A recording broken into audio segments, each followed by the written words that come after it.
오늘은 우리 예수님께서 하신 말씀, 세 번째 말씀, 그리고 네 번째 말씀 함께 묵상하며 기도하기를 원합니다. 오늘 세 번째 말씀과 두 번째 말씀을 이 종합해서 그 말씀의 내용을 생각해 보면은 큰 슬픔과 또 고통을 절규하고 있다고 하는 것을 발견하게 됩니다. 예수님의 큰 슬픔, 깊은 슬픔, 그리고 아픈 고통. 육체의 아픔과 고통도 참을 수 없는 고통이지만 마음의 고통은 더 극심한 고통입니다. 그 육체의 고통보다도 이 마음의 고통이 사람에게 더 큰 고통이라고 하는 것을 경험한 분들은 잘 알 수가 있는 것이죠. 십자가에서 바로 그 슬픔과 그 고통을 절규하십니다. 절규라고 하는 것은 가장 극심하게 고통과 공포와 슬픔을 나타낼 때 하는 정말 비참한 외침이 바로 절규인 것이죠. 세 번째로 하신 예수님의 말씀을 보면은 여자여 보소서 아들이니이다. 마리아에게 하는 말씀인 것입니다. 요한복음 19장 26절입니다. 예수께서 자기 어머니와 사랑하시는 제자가 곁에서 있는 것을 보시고 자기 어머니께 말씀하시되 여자여 보소서 아들이니이다. 여자여라고 하는 표현은 존댓말입니다. 객관적으로 아무리 어머니라 할지라도 많은 사람이 있는 자리에서 그 어머니를 부를 때는 엄마 이렇게 이제 하지 않고 여자여 하고 높이는 존댓말로 부르는 것입니다. 보소서 아들이니다. 여기서 내가 아들입니다. 보소서 내가 아들입니다. 이거는 자랑스럽게 당당하게 아들입니다 하고 나타나는 음성이 아니죠. 챔피언 벨트를 보이면서 엄마 나 벨트 맸어 이렇게 자랑하는 권투 선수처럼 그렇게 자랑스럽게 어머니를 부르는 소리는 틀림없이 아니죠. 학교에 갔다 와서 상장을 받아들고 집에 뛰어들어오면서 엄마 아들 상 받았어. 엄마 아들 상 받았어. 이렇게 자랑스럽게 엄마를 부르는 소리가 아닙니다. 평범한 일상에서 부르는 어머니도 아니고 그날은 예수님께서 마리아에게 보소서 아들입니다 할 때에 죽어가는 예수님 곁에 십자가 곁에는 여러 사람이 있었습니다. 많은 구경꾼 군중들도 있었고 로마 군병들을 지키고 있었고 특별히 예수님을 정말 사랑하는 사람들 엄마 마리아와 이모님 그리고 글로바의 아내 마리아 그 유대 나라는 여성 이름이 마리아가 제일 흔한 이름이었습니다. 마리아가 제일 흔한 이름이었어요. 막달라 마리아 그리고 사랑하는 제자 사도 요한이죠. 최소한도 이 5명의 우리 예수님의 어머니, 이모, 인척 그리고 사랑하는 제자 5명이 있습니다. 바로 거기에서 여자여 보소서 아들입니다. 그럴 때에 예수님 마음이 얼마나 억장이 무너지겠습니까? 상상을 하고 입장을 바꿔놓고 생각해 보십시오. 사랑하는 어머니 친지들이 앞에 지켜보고 슬픔의 눈으로 쳐다보고 있는 바로 그 자리에서 죽어가면서 보소서 아들입니다. 아무리 하나님의 큰 뜻을 이루고 있는 사명자라 할지라도 어머니 앞서 죽어야 하는 고통과 슬픔의 극치가 바로 우리 예수님이 하시는 이 말씀에 묻어 있다고 하는 것을 우리가 알게 되는 것입니다. 아들 노릇을 다 못하고 죽어야 하는 슬픔, 그것도 어머니 보는 데서 죽어야 하는 아들의 이 슬픔은 슬픔 중에 슬픔이죠.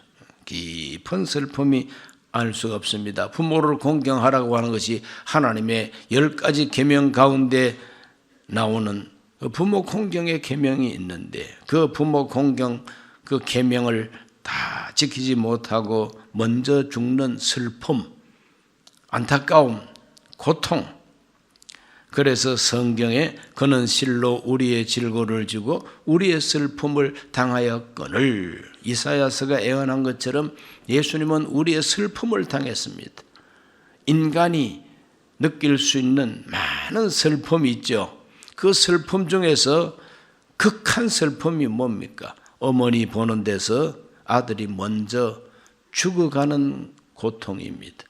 죽어가는 고통. 영광스러운 모습이 아니고 가장 수치스럽고 가장 비참하게 죽어가는 모습을 어머니 앞에 보여드리는 것이 가장 큰 슬픔이 아닐 수가 없습니다.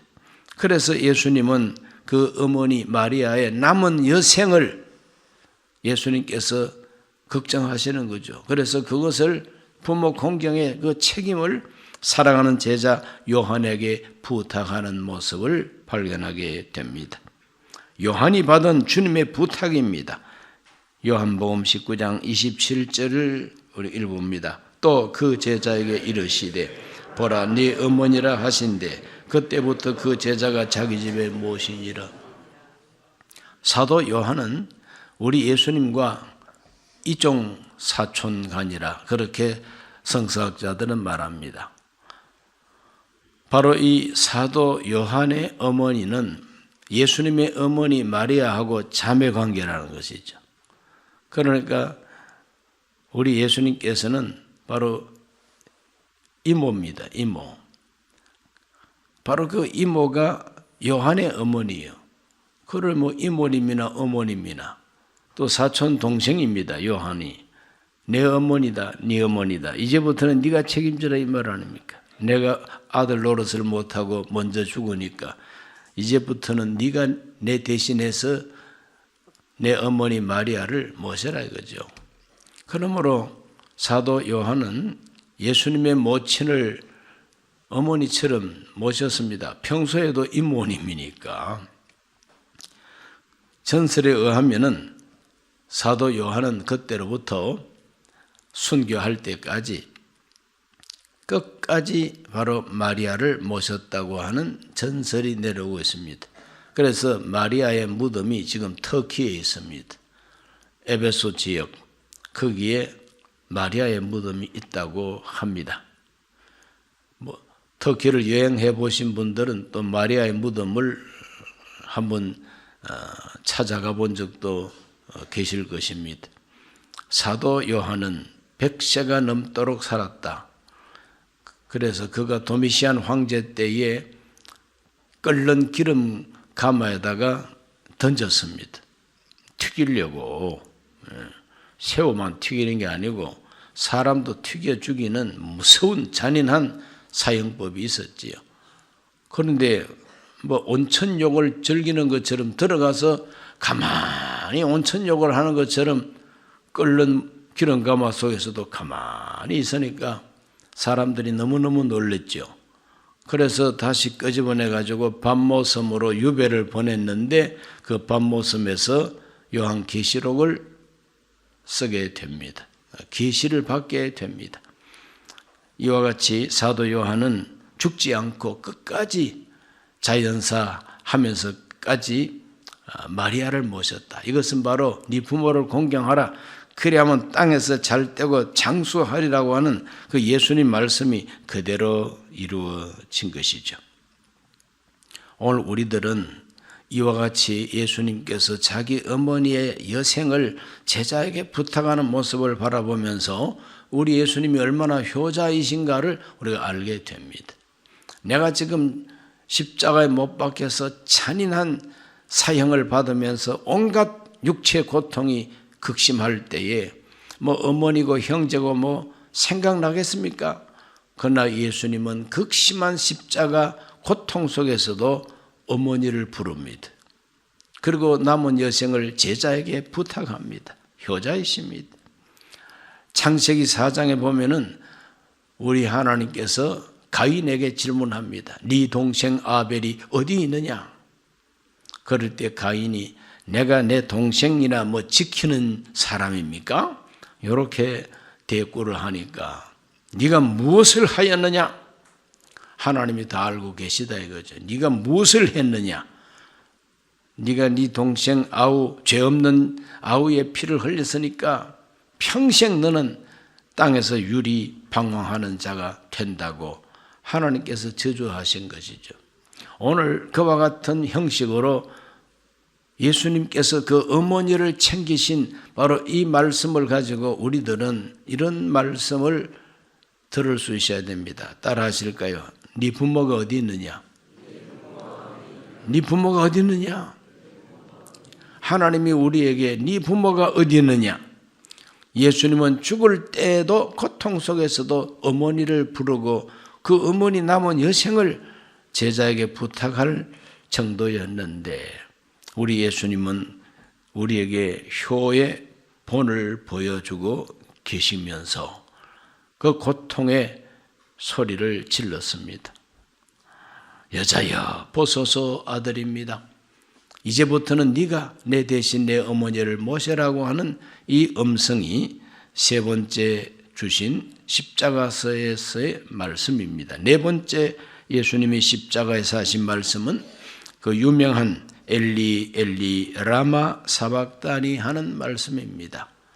마태복음 27장 45절로 46절에 기록되어 있어요.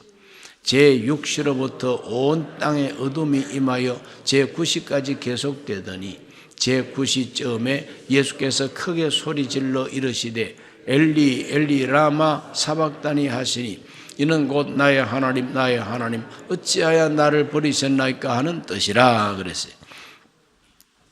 6시부터 9시까지 요즘 우리 시계로 말할 것 같으면은 정오 낮 12시부터 오후 3시까지입니다. 낮 12시부터 오후 3시까지 우리 예수님은 캄캄한 어두움 아래에 있습니다. 십자가에 못 박은 시간은 오전 9시라 그랬어요. 그럼 오전 9시에서 정오 될 때까지는 세 마디 말씀을 이제 하신 것이죠. 그래서 용서의 기도를 하시고 네가 오늘 나와 함께 낙원에 있으리라 하시고 보소서 아들입니다 하고 어머니 마리아를 부르는 소리를 오전에 하셨습니다. 그리고 12시부터 오후 3시까지는 침묵의 시간이에요. 그 침묵의 시간에는 무거운 어둠이 예루살렘 인근이 캄캄합니다. 대낮인데도 캄캄합니다. 꼭 일식하는 것 같습니다. 해가 있는데도 해가 가리워지면서 캄캄한 아주 신비하고 두려운 어두움이 임했다고 성경이 말합니다. 그 어두움 속에서 예수님께서 네 번째로 하신 말씀이 바로 엘리 엘리 라마 사박다니. 이 말은 아람어라고 합니다. 아람어. 이 아람어가 무엇이냐 하면은 이스라엘 백성들이 포로로 끌려가서 바벨론 지역 포로로 끌려가서 포로 생활하던 그 지역의 말이 아람어라고 하는 것입니다. 그래서 그 아람어가 70년 포로 생활한 탓에 유대인들의 말 속에 섞여 들어와 있는 그러한 아람어가 많았습니다. 그 아람어로 엘리 엘리 라마 사박다니 바로 그 뜻은 나의 하나님 나의 하나님 어찌하여 나를 버리셨나이까 하는 크게 소리 지르는 절규였습니다. 어찌하여 나를 버리십니까 하는 이 슬픔의 소리, 고통의 소리. 고통 중에 최고 고통이 버림받는 고통 아니겠습니까? 버림받는 고통입니다. 아버지를 믿었는데 아버지 사랑을 믿었는데 사랑하는 그 아버지가 외면하고 나를 버리신다고 생각할 때에 평소에 그토록 사랑했던 아버지인데 나를 버린다고 할 때에 얼마나 큰 슬픔과 고통이 가슴에 점여들겠습니까? 예수님은 크게 소리를 질렀다고 성경은 말하고 있습니다. 그것은 바로 구약 성경 시편 22편에 나오는 그 시편을 암송하시는 것이었습니다. 시편 22편 1, 2절만 읽어봅니다. 내 하나님이여 내 하나님이여 어찌 나를 버리셨나이까? 어찌 나를 멀리하여 돕지 아니하시오며 내 신음 소리를 듣지 아니하시나이까? 내 하나님이여 내가 낮에도 부르짖고 밤에도 잠잠하지 아니하오나 응답하지 아니하시나이다. 참 비참한 소리입니다. 비참한 소리입니다. 어찌하여 나를 멀리하시고 돕지도 아니하시고 내 신음 소리를 듣지 아니하십니까? 내가 밤낮 부르짖어도 응답하지 아니하십니다. 이와 같이 탄식합니다. 믿는 하나님이신데 믿는 아버지이신데 어찌하여 나를 버리십니까? 이와 같은 슬픔을 토하고 있는 것입니다. 어찌하여 나를 버리십니까? 성경이 이와 같이 예수 그리스도는 하나님 앞에 버림받는 고통과 슬픔을 가지고 십자가에서 외치고 계시다 하는 것을 우리가 그 음성을 통해서 알게 됩니다. 이제 생각해 봐야 됩니다. 우리는 묵상해 봐야 됩니다. 어찌하여 하나님이 독생자를 버리십니까? 요단강에서 침례를 받고 나오실 때는 하늘이 열리면서 비둘기 같은 하나님의 거룩한 형상이 예수님 어깨로 머리로 확 쏟아지면서 보라 이는 내 사랑하는 자요 내 기뻐하는 자라고까지 하셨던 그 하나님이 왜 골고다 언덕에서 자기 아들을 버리느냐? 왜 버리셨느냐? 어찌하여 버리십니까? 어찌하여 나를 버리시나이까 하는 것을 묵상해 봐야 됩니다. 그 네 번째 하신 말씀, 그것은 다른 이유가 없습니다. 하나님께서 변덕이 심해가지고 사랑했다가 했다 하고 버리는 그런 하나님이 아니고 버리시는 이유, 버리는 하나님 마음, 기쁨으로 버리지를 않습니다. 기쁨으로 버릴 수가 없습니다. 우리의 죄와 우리 허물과 우리 죽음, 우리 저주를 한 몸에 다 담당하시고 대신 죽어야 하는 그 죽음, 끝까지 죽어야, 진짜 죽어야만 온전한 속량과 구속을 이루기 때문에 그렇습니다. 완전한 구속과 완전한 속량을 이루기 위하여 버려야만 했다는 거예요. 예수님을 버려야만 믿는 자를 하나님은 취할 수가 있었습니다. 우리 예수님의 그 고통과 그 예수님의 그 고난은 가짜가 아닙니다. 속이는 게 아닙니다. 금식한다고 그러면서 해만 떨어지면 막 음식을 폭식을 하고 배부르도록 먹고, 금식한다 그러면서 해만 떨어지면 막 먹습니다. 이게 바로 이슬람 교인들이죠. 해 떨어지면 먹습니다. 하늘에 해 있을 동안만 금식합니다. 금식한다 그러면서 다른 사람을 압제하고 다른 사람 멍에 씌우고 결박하고 협박하고 다 거짓된 금식이라는 것을, 위선자들의 금식이라고 하는 것을 예수님께서 지적하셨죠. 대속한다고, 내가 대신 고난 받는다고, 내가 대신 죽는다고 그러면서 마취제를 먹고 고통을 없애버리려고, 그 마취제를 잔뜩 먹고 맞아도 안 아프도록, 예수님은 그렇게 하지 않았습니다. 채찍이 두렵습니다. 그러나 그 채찍을 비닐처럼 부드러운 재료를 가지고 만들어라 그래가지고 살살 때려. 그 채찍으로 맞는다고 하는 애언이 있으니까 애언은 이루어야 되겠고, 채찍 끝에 납조각 달려 있으면 온몸이 찢어지죠. 그런 비닐을 가지고 만들면 때려도 아프지도 않지요. 예수님은 그런 식으로 고난을 받으신 분이 아닙니다. 가시 멜류관을 써야 되는데, 야야 그 가시 멜류관 스펀지 가지고 만들어 와라. 꽉 눌러도 스펀지니까 찌르지도 않죠. 예수님은 그와 같이 사기치듯이 위선적인 그런 고난을 받으신 분이 아닙니다. 진짜 고난을 받으셨대. 채찍도 무서운 로마의 채찍을 그대로 맞으셨대. 이렇게 예수님께서는 왜 버림을 받아야 했는가? 어찌하여 나를 버리십니까? 어찌하여 버리셨어요? 완전한 속량과 구원을 위해서 주님께서 그런 고난을 받으셔야 했던 것입니다. 그러므로 오늘 우리들은 예수님께서 정말 기도를 하시고 예수님께서 하나님 아버지께 모든 것을 다 맡겼는데도 그 아버지는 야속하게도 멀리 하시고 돕지도 아니하시고 내 신음 소리를 듣지도 아니하시고 밤낮 부르짖어도 아무 응답도 없는 이 답답하고 이 비참한 바로 이와 같은 경험을 십자가에서 하고 계시는 거죠. 그러나 아무 응답이 없고 그리고 하나님 약속한 것 같더라도 하나님은 하나님의 뜻이 계속 흐르게 하시는 것이죠. 더 큰 뜻과 더 큰 목적이 이루어지기 위하여 그와 같은 과정이 필요했던 것입니다. 예수님은 묵묵하게 죽으면 죽으리다 끝까지 참고 하나님의 뜻에 맡겼습니다. 육신을 가진 인간 예수님은 어찌하여 나를 버리십니까 했지만 하나님은 어찌하여 버리느냐? 네가 완전하게 죽어야만이 내 목적이 이루어진다. 내 뜻이 이루어진다. 인류 구원이 이루어진다. 속죄가 이루어지고 대속과 속량이 이루어진다는 것입니다.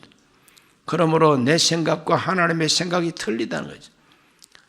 우리도 우리의 생활 속에 부르짖어도 응답이 없는 것 같고 내 사정을 하나님 모르시는 것 같고 나는 버림받은 것 같다 할지라도 오늘 우리들은 죽으면 죽으리이다. 살면 살겠습니다. 나는 이와 같은 감정을 갖고 있지만 하나님의 뜻이 있는 줄로 믿습니다. 하나님 뜻이 있는 줄로 믿습니다. 그게 믿음이라는. 해가 보이지 않아도 해가 있음을 나는 믿습니다. 하나님이 보이지 않아도 하나님이 계심을 믿습니다. 나는 지금 여러 가지 고난과 역경 속에 있어도 하나님은 선하시고 인자하심을 나는 믿습니다. 끝까지 그 선한 하나님을 바라볼 때에 하나님의 뜻이 이루어진다는 것입니다. 그래서 사도 바울은 갈라디아 6장 9절에서 이런 말씀을 우리에게 주고 있습니다. 우리가 선을 행하되 낙심하지 말지니 포기하지 아니하면 때가 이름에 거두리라. 믿으시길 바랍니다. 선을 행하되 낙심하지 말지니. 겟세마네 동산에서 내 원대로 마시고 아버지 원대로 되기를 바란다고 기도하셨던 우리 예수님, 십자가에서 못 박혀서 죽어가면서 어찌 나를 버리십니까 하는 시편 22편을 암송하면서 하나님께 맡겼습니다. 그랬더니 하나님은 부활이라고 하는 기적을 주셔서 하나님의 영광을 보여주셨습니다. 오늘 우리 모두가 다 선을 행하되 낙심하지 말게 되시기를 바랍니다. 내가 하는 이 일이 선한 일이요, 내가 하는 이 일이 하나님 뜻이라고 확신하면 낙심하지 말고 피곤하지 말고 포기하지 아니하면 때가 이름에 거두리라. 거둘 때가 있다는 걸 믿으시기를 바랍니다. 기도합니다. 존귀하신 아버지 하나님, 십자가에서 하신 세 번째, 네 번째 말씀을 묵상했습니다. 어머니 앞에서 죽어가는 아들의 극심한 슬픔을 주님께서는 외치셨습니다. 그 남은 여생을 제자에게 부탁하시고 캄캄한 어둠 끝에 어찌하여 나를 버리시나이까 외쳤습니다. 하나님은 우리를 구원하기 위하여 독생자를 진짜 버려야만 했습니다. 그 고난은 헛된 거짓이 아니요 참으로 진실한 고통이었습니다. 끝까지 주님 앞에 순종하신 우리 예수님, 오늘 우리 모두가 다 선을 행하나 낙심하지 말게 하여 주옵시고 포기하지 않게 하여 주시고 때가 이름에 거둘 줄을 믿게 하여 주시옵소서.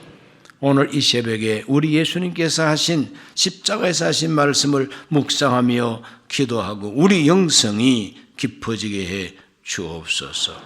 예수님 이름으로 기도하옵나이다. 아멘.